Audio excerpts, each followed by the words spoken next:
Di tahun 1945, Indonesia sedang berada di tengah persimpangan sejarah.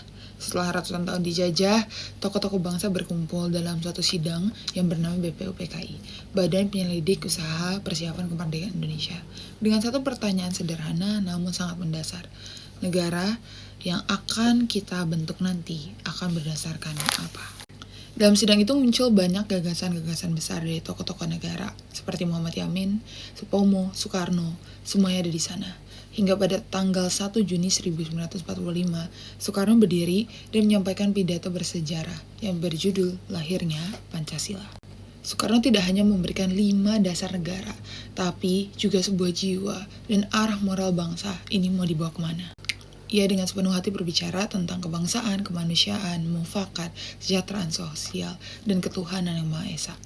Semua berlandasan persatuan dan kebudayaan.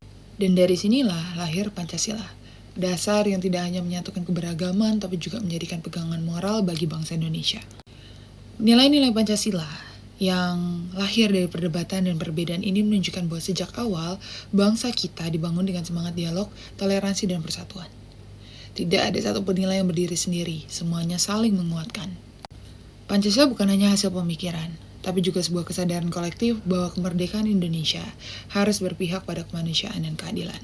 Sebagai generasi muda, saya belajar satu hal penting tentang sejarah lahirnya Pancasila, bahwa kemerdekaan bukan hanya tentang perjuangan fisik, tapi persatuan pikiran dan juga hati nurani.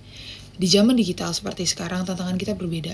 Bukan hanya lagi tentang penjajahan fisik, tapi perpecahan karena perbedaan pandangan, tidak adanya toleransi, hoax, dan adanya terus-menerus intoleransi.